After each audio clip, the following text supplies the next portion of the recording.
오늘 우리에게 주신 말씀은 여호수아서 10장 1절에서 15절 말씀입니다. 우리 한 목소리로 봉독해 올려드리도록 하겠습니다.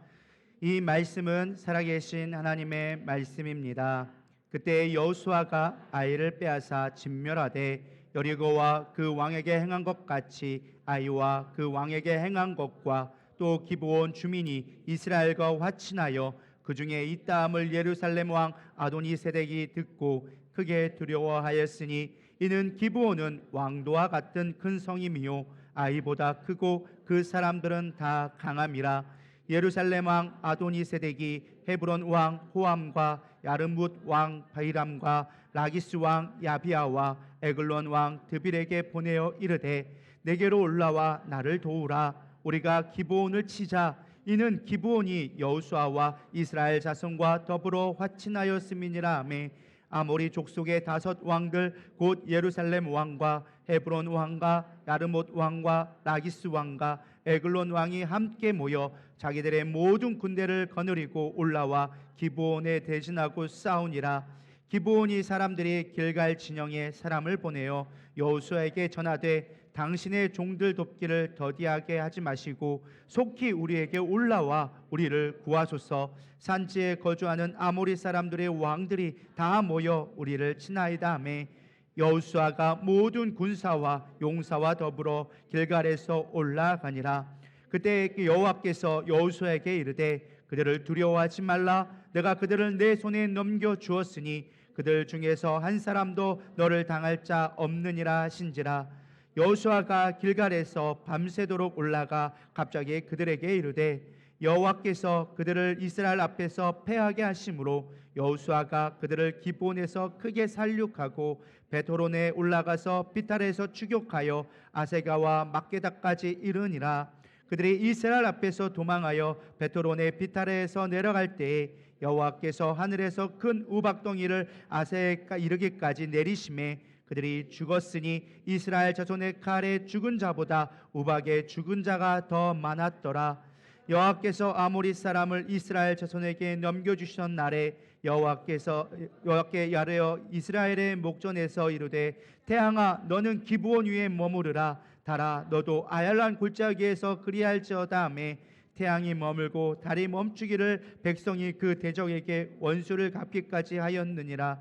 야살의 책에 태양이 중천에 머물러 거의 종일토록 속히 내려가지 아니하였다고 기록되지 아니하였느냐. 여호와께서 사람의 목소리를 들으신 이 같은 날은 전에도 없었고 후에도 없었나니 이는 여호와께서 이스라엘을 위하여 싸우셨음이니라. 여호수아가 온 이스라엘과 더불어 길갈 진영으로 돌아왔더라. 아멘. 자리에 앉으셔도 되겠습니다. 네, 오늘은 하나님의 전쟁 7번째 시간, 주보에는 6번째 나가는데 7번째더라고요. 제가 개수를 잘못해서 잘못했는데 7번째. 우리는 실수해도 하나님은 약속을 반드시 이행하신다라는 제목으로 은혜 나누기를 소망합니다. 인류의 가장 큰 발견 중에 하나가 무엇이냐? 대부분은 실수를 통해서 일어난 일들이 많이 있습니다. 특별히 콜럼버스의 우리 실수를 잘 알고 있을 것입니다. 원래 콜럼버스가 인도를 향하여져서 배를 출항을 했는데 이게 항해법을 측정을 잘못해가지고 실수로 인하여서 간 곳이 아메리칸 대륙을 발견하게 되어지죠. 그래서 아메리칸의 신대륙을 발견하게 되어진 게 그의 실수로 인하여져서 나타나게 된 역사적인 사건이 있었습니다. 그 외에도 에디슨이라든지 우리가 유레카라고 알고 있는 그 수많은 실수들이 사실은 선하게 쓰여진 경우를 보게 되어집니다. 오늘 본문이 사실 그와 같습니다. 우리의 작은 실수가 있었지만 그럼에도 불구하고 하나님은 그것을 선하게 사용하시는 것을 보게 되어집니다. 로마서 8장 28절은 이렇게 얘기합니다. 우리가 알거니와 하나님을 사랑하는 자 곧 그의 뜻대로 부르심을 입은 자들에게는 모든 것이 합력하여 선을 이루느니라. 모든 것, 우리가 때로는 실수하고 넘어지고 실패했던 그 모든 것조차도 하나님께서는 선하게 이끌어 주신다라는 것입니다. 사실 우리가 신앙생활을 하다 보면 늘 하나님의 뜻대로 살아가는 것은 아닙니다.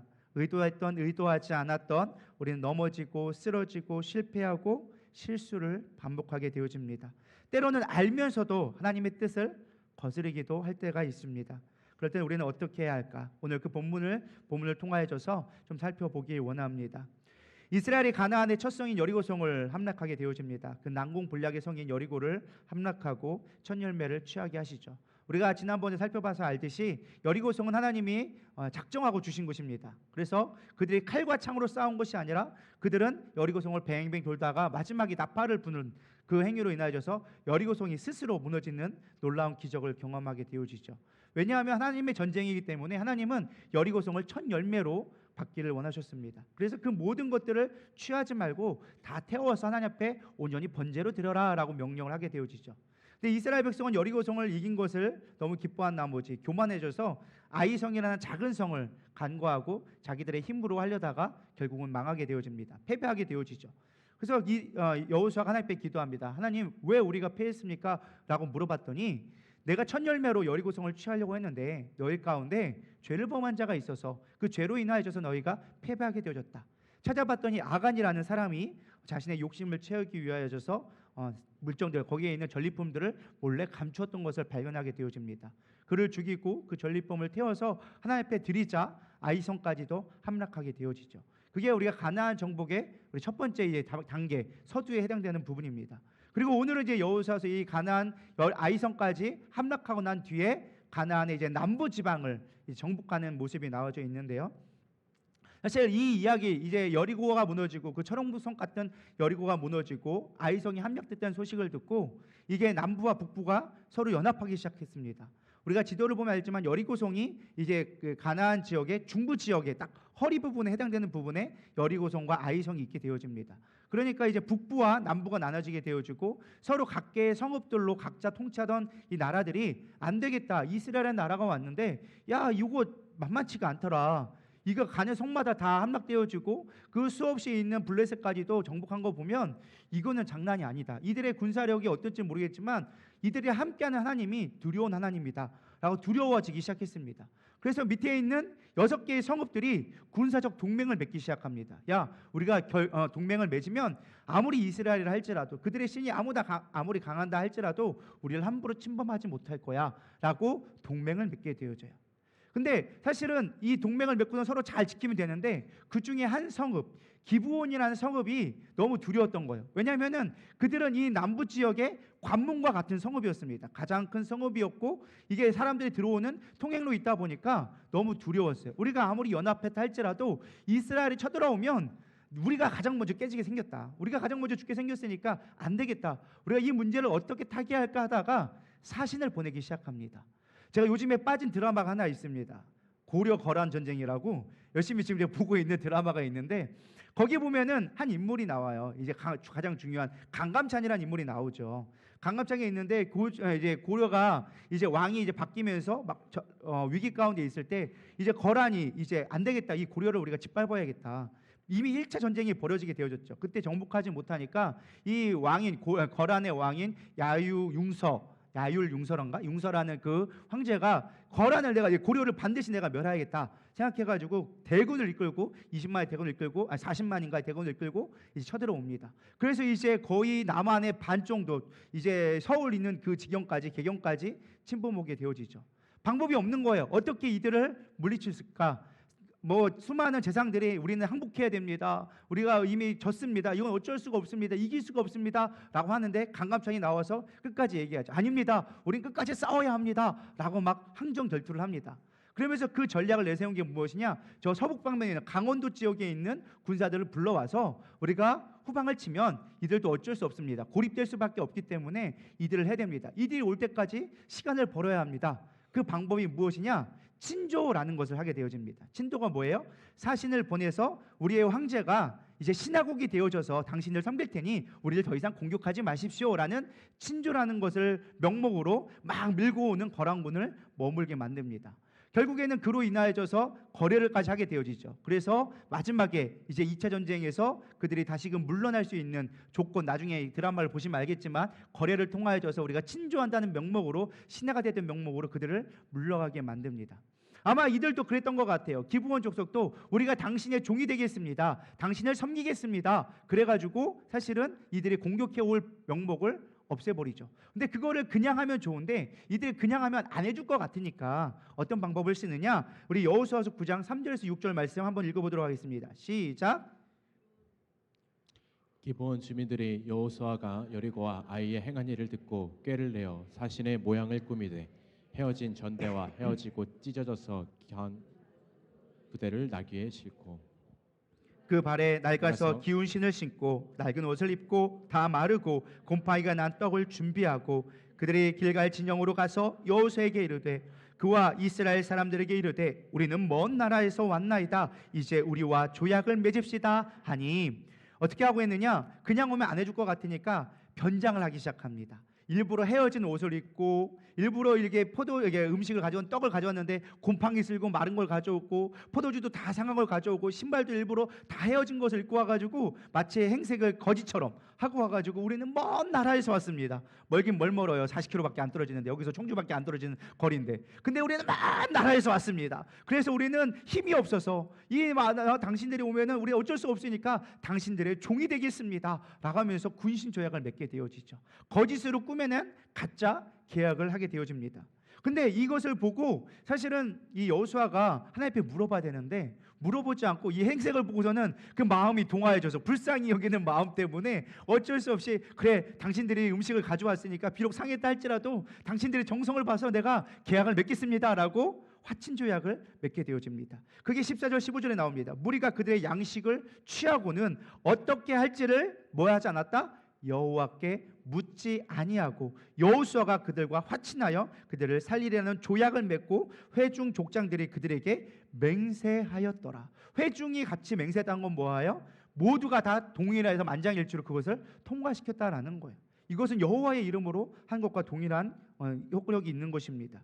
그렇게 해서 화친 조약을 맺고 났더니 놀라운 일이 벌어지기 시작한 거예요. 까마귀 날자 배 떨어진다고 사실은 이들의 계약이 놀라운 전쟁으로 국면으로 바뀌기 시작한 것입니다. 사실 이스라엘은 아이성을 함락하고 나서 어떻게 가나안을 정복할까 우리가 그것을 고민하고 있는 가운데 아직 전쟁을 치를 준비를 하지 않았습니다. 근데 이 남아있는 연합국이 화가 나기 시작한 거예요. 그 중에 대표적인 한 고을이 있는데 그게 어디냐? 예루살렘. 우리 예루살렘 하면 지금의 이스라엘의 수도로 알고 있지만 당시에는 가나안 사람이 살고 있었겠죠. 그래서 가나안의 예루살렘의 왕인 누가 나오느냐? 아도니세덱이 나옵니다. 아도니세덱이 나오는데 사실 기브온 다음에 바로 예루살렘이 있어요. 그러다 보니까 이 기브온이 사실은 앞에서 방파막을 해줘야 자기들이 안전한데 이게 화친을 맺어버리고 상대편을 넘어가게 되어지니까 배신감을 느끼기 시작한 거예요. 아니 우리가 분명히 6개의 고을이 합쳐가지고 성읍이 합쳐서 이스라엘을 대적하자고 했는데 치사하게 배신 때려? 그러니까 화가 난 거죠. 그러니까 안 되겠다. 우리가 뻔때를 보여줘야겠다. 왜냐하면은 다른 수많은 고을들도 이미 두려워하고 있었거든요. 이스라엘 두려워하니까 언제 배신을 때릴지 모르는 거야. 군기가 문란해서 우리가 이스라엘을 맞서 싸울 수 없다. 그래서 이거를 단죄해야 된다. 그래가지고 이들이 이스라엘과 싸우는 것이 아니라 누구를 대적으로 싸우기 시작합니까? 기브온을 상대로 싸우기 시작한 거죠. 사실 막 싸우기 시작하니까 기브온은 급하기 시작한 겁니다. 사실 5대1로 싸우려고 하다 보니까 이길 수 없는 싸움이 되겠죠. 그래서 바로 서신을 보냅니다. 사신을 보내서 이스라엘에게 편지를 보내는 거죠. 우리가 지금 공격을 당하고 있습니다. 당신과 화친을 맺어서 공격을 당하고 있으니 당신이 우리와 화친 조약을 맺지 않았습니까? 우리가 당신의 신하국이 오니 우리를 도와주시옵소서라고 편지를 보낸 거예요. 사실 이스라엘의 입장에서 본다면 안 도와줘도 그만이에요. 왜? 이미 가봤더니 그들이 기브온 사람이라는 것을 알게 되어졌어. 거기다가 쉽게 말하면 이게 거짓된 것을 알고 있었고 이스라엘의 입장에서는 자기들끼리 싸우면 얼마나 좋아요? 우리가 정복해 되는데 지들끼리 싸워가지고 자중질환해가지고 무너지면 그냥 가가지고 다된 싸움에 그냥 숟가락만 얹으면 끝나는 싸움이라서 안 가도 그만인 싸움이었습니다. 그런데도 불구하고 여호수아는 그곳을 가기로 결심하게 되어집니다. 우리가 화친을 맺었으니 비록 거짓된 것이라 할지라도 우리가 신의를 지켜서 그들을 위하여서 싸우러 가야 한다라고 여호수아가 가게 되어집니다. 저는 사실 이 말씀을 묵상하면서 이런 생각을 하게 되어졌습니다. 우리가 사실 세상을 살다 보면 세상에 거짓된 것을 보게 되어집니다. 세상은 우리를 속이고 우리를 이용하려고 합니다. 마치 기브온 족속처럼 우리를 이용하려고 하죠. 사실 우리가 세상을 두려워하는 것 같지만 세상이 우리를 더 두려워하고 있음을 여러분 믿으시기 바랍니다. 사단은 우리가 살아가는 세상은 영적 전쟁이기 때문에 하나님의 권위 앞에는 세상도 떨게 되어져 있습니다. 세상은 우리를 속여요. 그때 우리는 진리를 따라갈 것이 아니라 신의를 지키는 자들이 되어져야 되리라 믿습니다. 그럴 때 하나님도 함께하기 시작하는 거예요. 비록 여호수아가 하나님 앞에 물어보지 아니하고 자기의 뜻대로 결정을 했지만 그가 신의를 지켜서 군사를 일으켜서 도와주려고 할 때 비로소 하나님이 그와 함께하는 표징을 보여주기 시작했다라는 것입니다. 우리 세상 속에서 그리스도의 빛과 소금이 되어져야 되리라 믿습니다. 세상이 아무리 나를 이용하려고 해도 신의를 지킬 수 있는 우리 크리스천들이 되기를 소망합니다. 오늘 수많은 기독교인들이 욕먹는 이유가 무엇입니까? 신의를 지키지 않는 거예요. 믿는다는 사람들이 사기치고 믿는다는 사람들이 거짓말을 하니까 왜? 자기의 이득 앞에 그렇게 바뀌어버리니까 야, 너 예수 믿는다면서 왜 그래? 라고 이야기하는 것입니다. 자기들이 하는 거는 용납되면서 교회에 다니는 사람들이 그렇게 하는 건 용납을 못해. 왜 그러느냐? 적어도 그들이 바라보는 우리의 윤리적 기준이 더 높기 때문에 그렇다라는 것입니다. 저는 우리 그리스도인들이 신의를 지키는 자가 되어야 되리라 믿습니다. 성도들 가운데도 마찬가지예요. 신의를 지킬 수 있어야 돼요. 내가 비록 조금 손해를 보고 내가 지금 당장은 손해보는 것 같아도 신의를 지킬 때 하나님의 말씀도 임하게 되리라 믿습니다. 우리가 거짓되어지고 자기의 유익을 따라가기 시작하면 하나님의 말씀이 들려오지 않아요.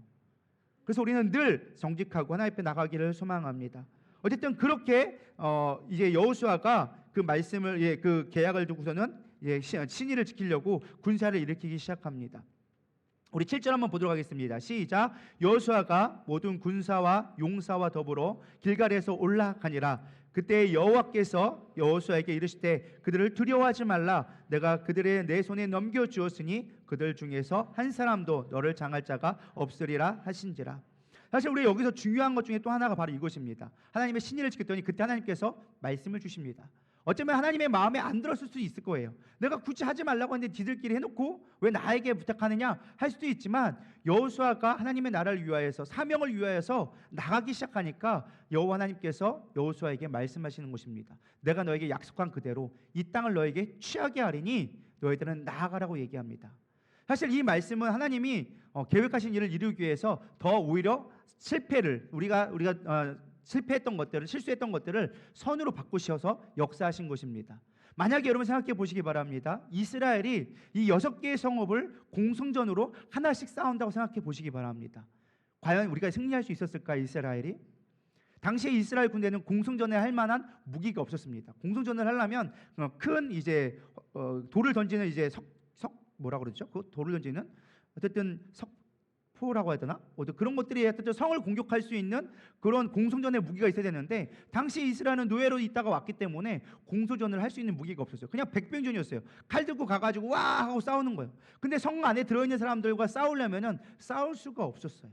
거기다가 하나도 아닌 6개의 성읍들을 하나씩 공략하는 것은 이스라엘에게는 거의 불가능과 같은 싸움이었습니다. 근데 하나님은 이 실수로 말미암아 이 5개의 연합군대가 성 밖으로 자기들이 나와가지고 알아서 싸울 수 있게끔 만들어 주신 거예요. 이걸 한 번씩 싸우는 게 각계전투로 하는 것이 아니라 한 번에 싸울 수 있도록 불러주셔서 오히려 화가 변하여 이제 복이 되게 만드신 역사를 이루어가게 하셨다라는 것입니다. 그래서 여호수아에게 말하는 겁니다. 너는 가서 싸우라고 얘기하는 거예요. 내가 오히려 이것을 통하여져서 너희들에게 넘겨줄 거니까 너희들은 가서 싸우라고 하는 것입니다. 저는 이 말씀을 묵상하면서 이런 생각을 했습니다. 과연 우리가 하나님의 말씀을 얼마나 순종하고 있는가? 우리가 승리할 수 있는 가장 좋은 비결은 무엇이냐? 하나님의 말씀을 듣고 나아갈 때 승리하게 되어진다라는 것입니다. 근데 우리가 정말 중요한 이 하나님의 말씀을 듣는 것을 가벼이 여길 때가 많이 있습니다. 아까도 앞서서 실수했던 게 뭐예요? 하나님 앞에 물어봤으면 될 것을 물어보지 않고 그냥 그 환경만 보고 불쌍하다 생각해서 인간적인 모습으로 판단하고 생각해서 실수를 하게 되어졌다라는 것입니다. 근데 여호수아는 두 번째 실수하지 않으셨어요. 하나님이 해주시는 말씀을 믿고 나가기 시작합니다. 저는 우리가 이러한 믿음의 지혜가 있어야 되리라 믿습니다. 하나님의 말씀을 받고 움직일 수 있는 저럼 되기를 소망합니다. 내가 빠른 것 같고 내가 옳은 것처럼 보여도 하나님의 말씀이 비록 늦다 할지라도 가장 빠른 길임을 믿으시기를 소망합니다. 근데 중요한 건 우리가 하나님의 말씀을 받지 않으려는 태도가 너무 많다라는 것입니다. 무슨 말인가? 하나님의 말씀을 들어도 그 말씀에 내가 품지 아니하고 그것에 즉각적으로 순종하지 않기 때문에 그렇다라는 것입니다. 우리는 이미 성경 말씀을 수없이 많이 듣습니다. 매 주일마다 설교를 듣고 매일마다 말씀을 묵상합니다. 중요한 건 그것이 우리의 삶 가운데 하나님의 말씀으로 들려지지 않기 때문에 문제라는 거예요. 그저 사람의 말로 듣게 되어지고 그러 성경책에 기록되어진 그냥 문자로만 좋은 이야기야, 맞는 말이야 라고만 그치게 되어지니까 하나님의 역사를 보지 못하게 되어지는 것입니다. 우리가 말씀을 말씀으로 받아들일 수 있는, 하나님으로 받아들일 수 있는 저럼 되기를 소망합니다. 말씀에 집중해야 됩니다. 말씀에 이끌리는 삶이 되어줄 때 우리의 실수가 변화해져서 오히려 복이 될 수 있는 하나님의 놀라운 역사를 보게 되어지는 것입니다.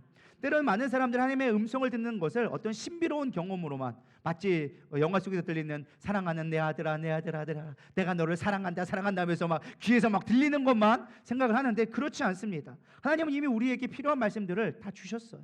설교를 통해 선포되어지고 이런 말씀을 통해서 늘 묵상할 수 있도록 우리에게 주시고, 그조차 되지 않으면 내 주변에 있는 교회를 통하여서 사람들을 통하여줘서 여러분들이 들을 수 있는 기회를 주고 계시다라는 것입니다. 우리는 그 말씀에 귀를 기울여야 돼요. 참 안타까운 건 우리가 너무 어리석어서 내 생각에 고정되어져서 들으려 하지 않는다라는 거예요. 내가 옳다라고 여기는 거예요.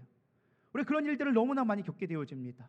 주변에서 아니다라고 얘기하고 그것은 하나님의 뜻이 아닌 것 같다라고 얘기해도 아니야 이게 맞아 라고 우리는 이미 고정되어져요.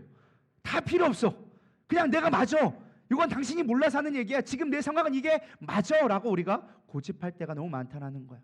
우리가 한 발짝 물러나서 하나님의 뜻이 무엇인지 고민해 볼 수 있는 저럼 되기를 소망합니다. 그럴 때 화를 막아주시고, 비록 늦는 것 같고 안 되는 것 같아도 하나님은 반드시 그 일을 성취하게 하신 하나님임을 여러분 경험하기를 소망합니다. 그래서 말씀이 능력이고 말씀이 기회고 말씀이 승리인 것을 여러분 믿으시기 바랍니다. 왜냐하면 말씀이 하나님이기 때문에 그렇습니다. 태초에 말씀이 계시니라, 그분이 하나님이신 거예요. 그 말씀이 육신이 되어 오신 분이 바로 예수 그리스도이십니다. 그래서 우리는 예수님을 믿고 말씀을 믿고 나아갈 때 이 땅에서 승리하며 나가게 되리라 믿습니다. 그렇게 말씀을 믿고 나갈 때 하나님은 즉각적으로 순종할 때 역사하기 시작하는 것입니다. 우리 9절 한번 읽어보도록 하겠습니다. 시작. 갑자기 그들에게 이르니. 그 뒤에 이제 10절 같이 읽어보겠습니다. 시작. 여호와께서 그들을 이스라엘 앞에서 패하게 하심으로 여호수아가 그들을 기브온에서 크게 사륙하고 베토론에 올라가는 비탈에서 추격하여 아세가와 막게다까지 이르니라. 10절에 보면 참 재밌게 나와 있죠. 원래는 뒤에는 여호수아가 기브온에 크게 사륙하고 베토론의 비탈까지 추격하였다 해도 괜찮은데 굳이 앞에다가 꼭 한 구절이 넣었어요. 여호와께서 그들을 이스라엘 앞에서 패하게 하심으로. 지금 이 전쟁의 주관자가 누구라는 거예요? 하나님이라는 거예요. 지금 하나님이 이끄시는 전쟁으로 바뀌게 되었다라는 것입니다. 비록 전쟁의 시작은 어떻게 되어졌어요?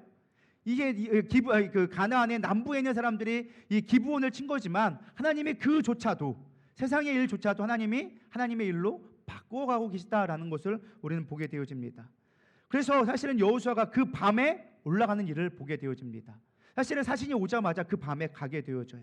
밤새도록 올라갔다라는 말을 보게 되어지는데요. 사실 전쟁에서 출병하는 것은 쉬운 일이 아닙니다. 우리 고려 거란 전쟁을 봐서 알겠지만은 이게 출병한다라는 것은 그냥 다 같이 갑시다 해가지고 그냥 손잡고 갈 수 있는 그런 전쟁이 아니에요. 무기도 준비해야 되고 군사들도 다 소집해야 되고, 그래서 가장 먼저 하는 게 뭐예요? 전쟁이 나면 동원령을 내리죠. 그래서 예비군들을 불러모으고 현역들을 불러모으고 지휘 체계를 만들어서 군을 편성하고, 그래서 그걸 통하여서 어떻게 전략을 짤지를 하는 것만 해도 최소 며칠을 걸릴 수 있는 전쟁입니다. 근데 소식이 오자마자 여호수아는 바로 군사를 모집해서 그 밤에 밤을 새서 달려가기 시작합니다. 우리 옆 동네 가는 그런 게 아니라 무려 40km를 그 밤에 행군해서 가기 시작합니다. 사실 이 가나안의 이제 남부에 있는 사람들도 아마 이렇게 생각했을 거예요. 지금 기브온을 치고 있으니까 그들이 지금 사신을 보낸다 할지라도 최소 며칠은 걸릴 거야라고 생각했는데, 갑자기 그 다음날 새벽녘에 갑자기 이스라엘 군대가 쳐들어오니까 이들이 놀라서 허겁지겁 도망가게 된 것을 보게 되어집니다. 여러분 생각해 보세요. 그 대군이 갑자기 하룻밤 만에 달려온 거예요.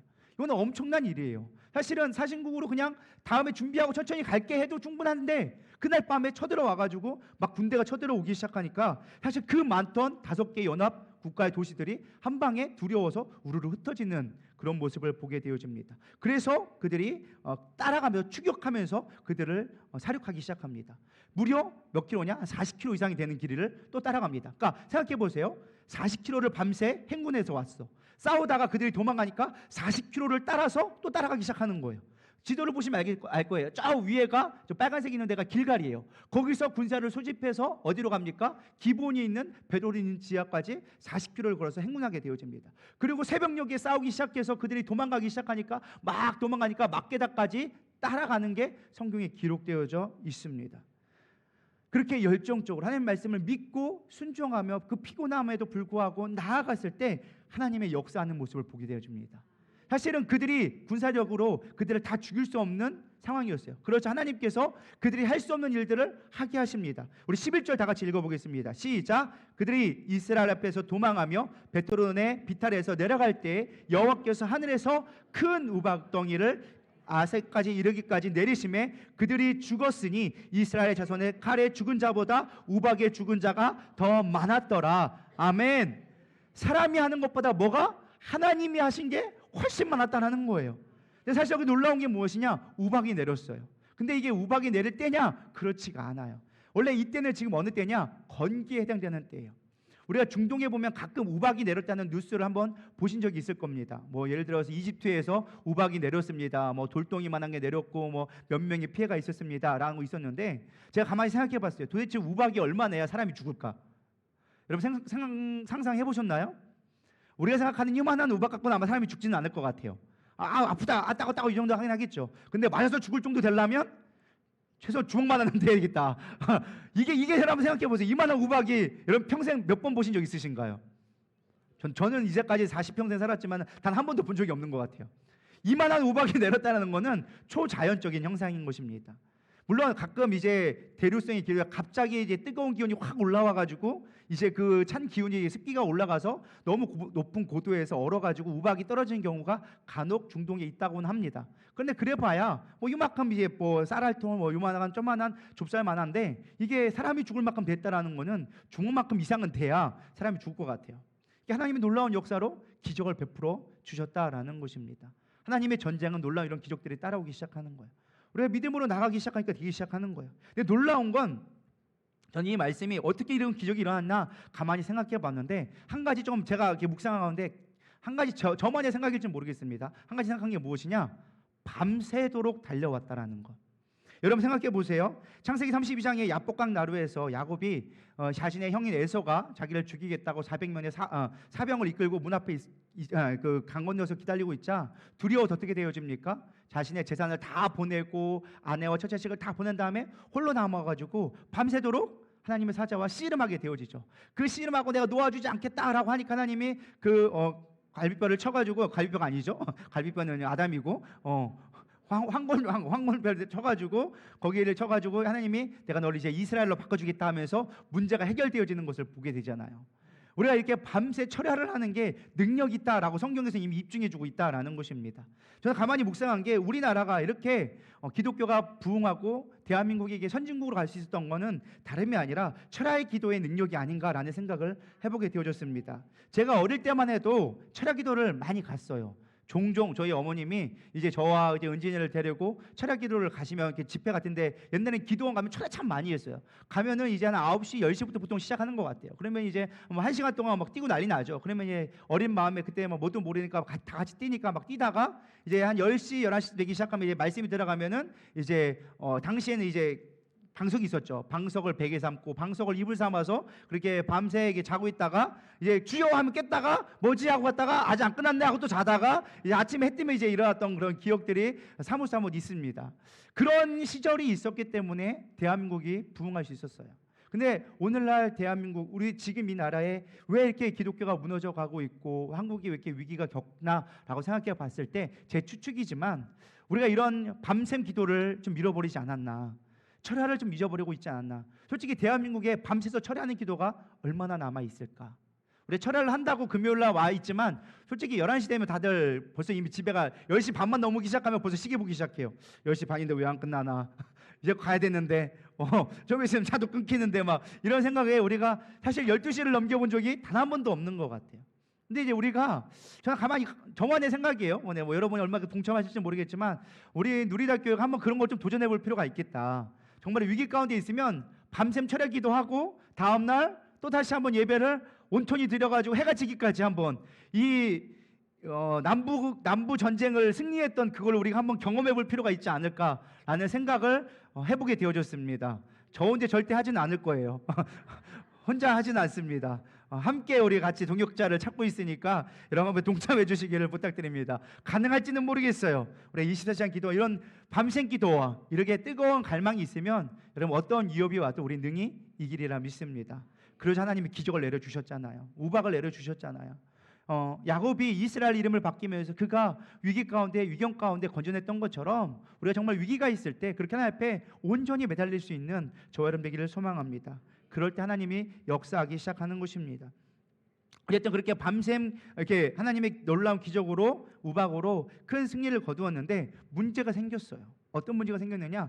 해가 지기 시작한 거예요. 여러분 해가 지면 지금이야 뭐 서치라이트가 있고 뭐 조명탄도 있고 막 그러니까 뭐 싸울 수 있다고 하지만 사실은 당시에는 해가 지면은 보일까요? 안 보일까요?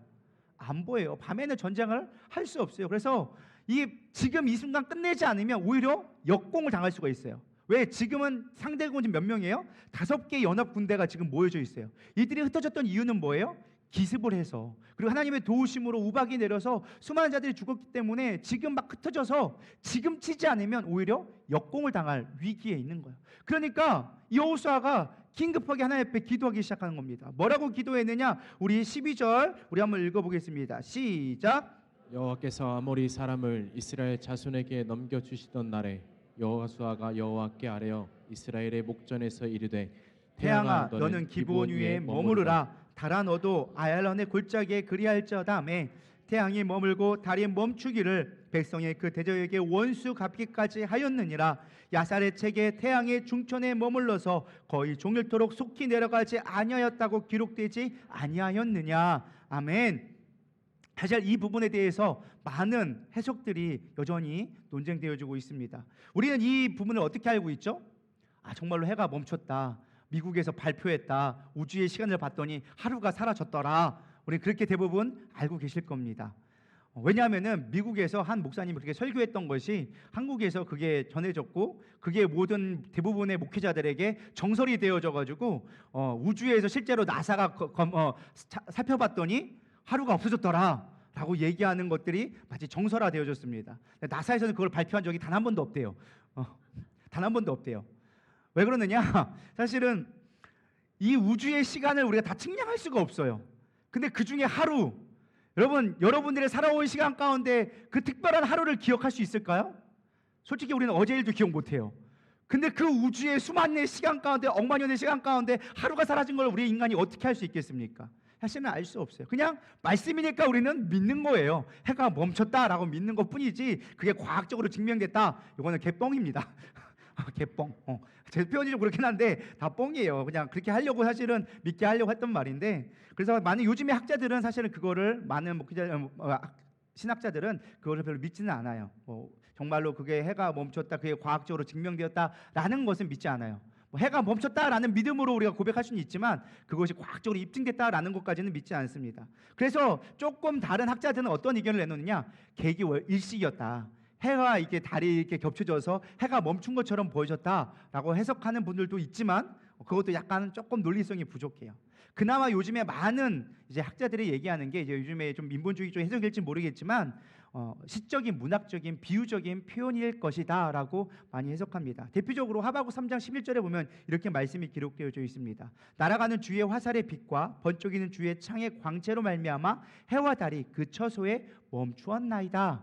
이게 사실은 하박국 선지자가 하나님의 임재, 하나님의 일하심을 환상을 보면서 그 환상을 통해서 하나님을 찬양하는 시로 고백했던 그 표현 자체를 이렇게 쓴 거예요. 하나님의 빛이 임했더니 하늘의 해와 달이 멈춘 것 같다라고 시적인 표현을 한 것처럼 이 여호수아도 그렇게 시적인 표현으로 하나님의 해와 달과 멈추었다라고 사실은 해석하는 경우도 있습니다. 근데 저는 그것도 일리 있는 말 중에 하나지만은 저는 그냥 우리가 믿음으로 믿었으면 좋겠습니다. 하나님의 천지를 말씀으로 창조하신 것처럼 우박을 내리셨는데 해 하나 못 멈추겠습니까? 사실 그렇지 않나요? 홍해를 가르친 하나님, 그 하나님이 이걸 멈추지 않겠냐라는 것입니다. 그러니까 중요한 건 해가 멈췄냐, 달이 어디에 멈췄냐, 이게 중요한 것이 아니라 정말 우리가 주목해야 할 구절이 그 다음 구절에 나와 있습니다. 14절 한번 읽어보겠습니다. 시작. 여호와께서 사람의 목소리를 들으신 이 같은 날은 전에도 없었고 후에도 없었나니 이는 여호와께서 이스라엘을 위하여 싸우셨음이니라. 정말 중요한 말씀이 바로 이 말씀이에요. 여호와께서 사람의 목소리를 들으신 이 같은 날은 이라고 기록해 주고 있습니다. 이 말씀을 주석을 봤더니 이렇게 해석해 주고 있습니다. 목소리를 들었다라는 말을 관용적인 표현이래요. 이스라엘 사람들이 쓰는 표현. 근데 이 관용적 표현의 의미가 무엇이냐? 순종했다라는 표현이에요. 이걸 다시 번역하면 여호와께서 여호수아의 말에 순종했다라는 표현입니다. 여러분 여기 이해가 가시나요? 만왕의 왕이신 천지의 주관자이신 하나님이 한 인간의 말에 순종해 주었다라는 것입니다. 어마어마한 표현이에요. 물론 우리가 기도하니까 하나님 우리의 기도를 들으셔라고 우리 쉽게 생각할 줄 모르겠지만, 여호수아가 기도했으니까 하나님이 들으셨어라고 쉽게 생각할 줄 모르겠지만, 여기에 성경에 표현된 그 표현은 그런 표현이 아니에요. 우리의 기도를 응답해 주셨다라는 표현이 아니라, 그 말이 말도 안 되는 말이지만 하나님께서 그 말을 들어주셨다, 순종해 주셨다라는 거예요. 언제 그렇게 됐습니까? 믿음으로 고백하니까. 사명을 위해서 하나님의 말씀을 믿고 나아가기 위해서, 그 사명을 이루기 위해서 몸부림치니까 하나님의 그 말씀을 들어주셨다라는 것입니다. 예수님도 이와 비슷한 말씀을 하셨죠. 마가복음 11장 22절과 23절 한번 다 같이 읽어보겠습니다. 시작. 예수께서 그들에게 대답하여 이르시되 하나님을 믿으라. 내가 진실로 너희에게 이르노니 누구든지 이 산더러 들리어 바다에 던져지라 하면 그 말하는 것이 이루어질 줄을 믿고 마음에 의심하지 아니하면 그대로 되니라. 아멘. 예수님이 뭐라고 말씀하셨어요? 너희들이 믿음으로 이 산을 명하여 바다에 던지우라 하면 그대로 되리라. 이게 진짜 무슨 말일까요? 산을 뽑아다가 그냥 바다에 던지라 이 말일까요? 그런 말이 아니죠. 너희들이 믿음으로 행하면 반드시 그 일은 하나님이 성취해 주실 것이다 라는 거예요. 비유적인 표현이죠. 예수님도 바다를 들어서 그게 실제가 되게끔 또 만들어 주신 하나님이시고. 할렐루야. 여러분, 그런 만한 믿음 있기를 축원합니다. 우리가 이 환난 가운데, 위기 가운데 실패하고 넘어졌다 할지라도 믿음으로 고백하고 선포하는 일에 하나님은, 죄송스러운 표현이지만, 우리의 그 믿음의 고백 가운데 순종해 주신다는 거예요. 따라 주신다는 거예요. 그 말이 사실은 솔직한 말로 말도 안 되는 말인 걸 하나님도 알고 계실 거예요. 예를 들어볼게요. 하나님, 너무너무 어려운 문제가 있어요. 지금 이 문제가 있는데 하나님 이것만 해결해 주시면 나의 인생에 하나님 앞에 드리고 나의 전재산을 하나님 앞에 드리며 내가 하나님 앞에 온전히 나의 뜻대로 살겠습니다. 하나님도 개뽕인 거 알고 계셔. 네가 언제 그럴 거요? 지금 문제 해결해 주면 또 놀러 날라 또 도망갈 거 너무나 잘 알고 계셔. 그럼에도 불구하고 하나님은 뭐 하셔요? 그 문제를 해결해 주시는 거예요. 근데 대나가나 해결해 주시는 게 아니라 언제? 하나님의 말씀대로 순종하려 할 때. 가장 중요한 우선순위가 뭐라고요? 하나님의 말씀에 순종하려 할 때 하나님은 그거를 이루어 주신다라는 거예요. 말도 안 되는 우리의 기도를 한다 할지라도 하나님은 그거를 듣고 계신다라는 거예요. 하나님은 판단해가지고 논리적으로 이거는 내가 볼 때는 아닌 것 같아, 이건 아니야 라고 차단시키는 것이 아니라, 믿음으로 하나님의 뜻을 위해, 사명을 위해서 나아가는 자들에게는 말도 안 되는 일이지만, 해야 멈춰라, 하나님 볼 때는 말도 안 되는 일이야. 네가 하나님이냐? 네 마음대로 하지 왜 내가 할 거를 네가 해 라고 말도 안 되는 고백이지만 그조차도 하나님께서는 들어주신다라는 것입니다. 그렇게 되기를 소망합니다. 저는 그러면서 우리가 느낀 게 그거예요. 우리가 위기를 기회로 바꿀 수 있는 능력은 어디서 나오느냐? 믿음의 크기에 달려있다. 위기는 누구나 와요. 제가 얘기했지만, 지난 수요일도 얘기했지만, 세상은 끊임없이 큰 폭풍 가운데 우리에게 다가오고 있습니다. 유로골라 같은 큰 광풍이 우리 가운데 오고 있어요. 우리가 감당할 수 없는 큰 파도가 우리를 덮쳐지고 있어요. 이 세상 가운데 우리가 이겨낼 수 있는 방법은 딱 하나예요. 사명으로 살아가는 거예요. 하나님이 주신 말씀을 믿고 나아갈 때, 그걸 믿음으로 고백하며 나아갈 때 하나님께서 일하는 놀라운 역사를 보게 되어지는 것입니다. 때로는 우리의 인간적인 생각이 앞서서 하나님 뜻과 상관없는 실수를 종종이 아니라 사실은 거의 매일 해요. 매일 실수하고 넘어져요. 우리가 그런 것들을 볼 때마다 사실은 하나님 앞에 서기가 부끄럽죠. 하나님, 정말 나 같은 어리석은 자도 하나님 기도를 들으시나요? 그런 생각이 저는 솔직하게 들게 되더라고요. 내가 무엇이라고 목사로 서 있습니까? 내가 무엇이라고 하나님의 말씀을 감히 대언하겠습니까? 그럼에도 불구하고 하나님께서 나를 세워주셨기에 내가 믿음으로, 죄 많은 죄인이지만 정말로 하나님 앞에 부끄러운 자이지만 하나님의 말씀을 들고 믿음으로 선포합니다. 하나님, 그 선포되어진 것들을 이루어 주시옵소서 고백하는 것처럼 여러분도 그렇게 나갔으면 좋겠습니다. 우리 믿음으로 선포하며 하나님의 나라를 구할 때 하나님께서 그 일들이 이루어가기 시작하는 거예요. 너희는 먼저 그의 나라와 그의 의를 구하라. 그러면 이 모든 것을 너희에게 더해 주시리라. 이 모든 것을 더해 주시리라. 여러분, 어떠한 문제가 있든 믿음으로 하나님의 뜻을 위해 구하십시오. 그럼 하나님은 우리의 실수까지도 선하게 역사해 주십니다. 베드로는요, 예수님의 제자였습니다. 3년 동안 따라다녔고 너무나 많은 일들을 보았음에도 불구하고 마지막 십자가 앞에서 3번씩이나 예수님을 부인했습니다. 그러나 예수님은 그의 사명을 불러일으키면서 그를 다시 불러주십니다. 내가 나를 사랑하느냐? 3번씩이나 물어보시면서 그를 다시금 사명자로 일으키게 되어집니다.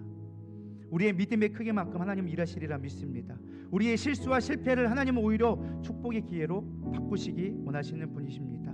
하나님을 신뢰하십시오. 오늘 하루 낭망하지 마시고 두려워하지 마시고 하나님을 신뢰하며 말씀을 의지하며 나갈 때 하나님께서는 우리의 믿음의 크기를 키우시며 놀라운 역사를 여러분 삶 가운데 반드시 행해 주시리라 믿습니다. 하나님이 역전시킬 하나님, 반드시 우리와 함께 하신 하나님, 그 하나님을 찬양하며 우리가 기도로 나가도록 하겠습니다. 우리 이 시간 찬양할 때 주여 우린 연약합니다. 오늘도 힘겨워합니다. 오늘도 실패하고 넘어졌습니다. 그러나 주님의 선하심을 믿으며 내가 또 믿음으로 나가기를 소망합니다. 우리 믿음으로 고백하며 나가도록 하겠습니다.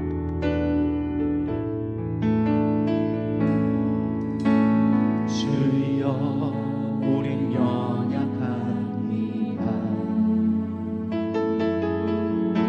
우린 오늘을 힘겨워합니다.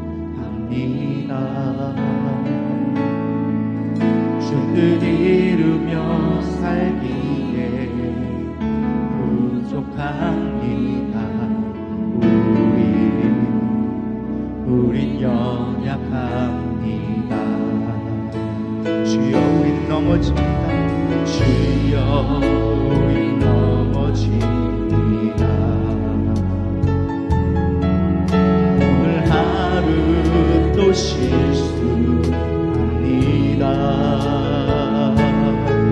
주의 긍휼을 구하는 주인입니다.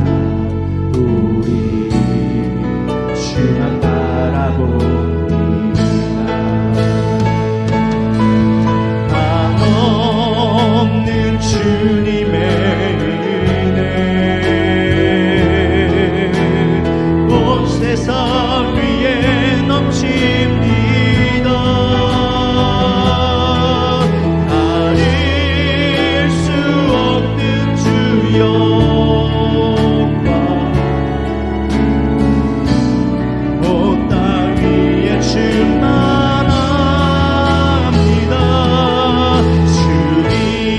주님만이 길이오니 우린 그 길 따라갑니다. 그날에 우리 이루신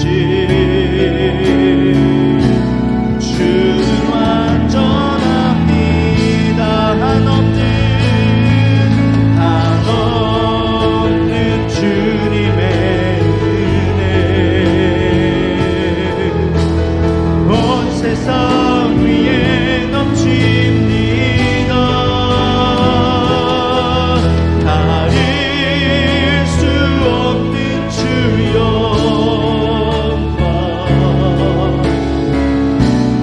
온 땅 위에 충만합니다.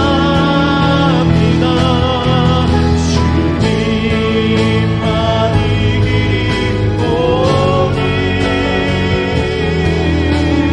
우린 그 길 따라갑니다. 그날에 우릴 이루신 주는 완전합니다.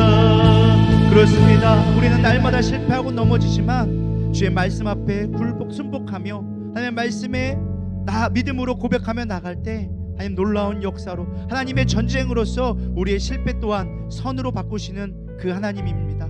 그 하나님을 신뢰하며 고백했으면 좋겠습니다. 하나님 나는 연약합니다. 또 실수했습니다. 그러나 주님 나의 하나님 되심을 나는 고백하오니 우리가 말도 안 되는 그 믿음의 고백조차도 하나님 응답하시리라 믿으며 고백하고 이 시간 부르짖사오니 하나님 응답하여 주시옵소서. 우리 믿음으로 고백하며 주여 한번 부르면서 우리 잠시 기도하며 나가도록 하겠습니다. 기도하십시다. 주여 하나님 그렇습니다. 우리는 날마다 실패합니다. 또 넘어집니다.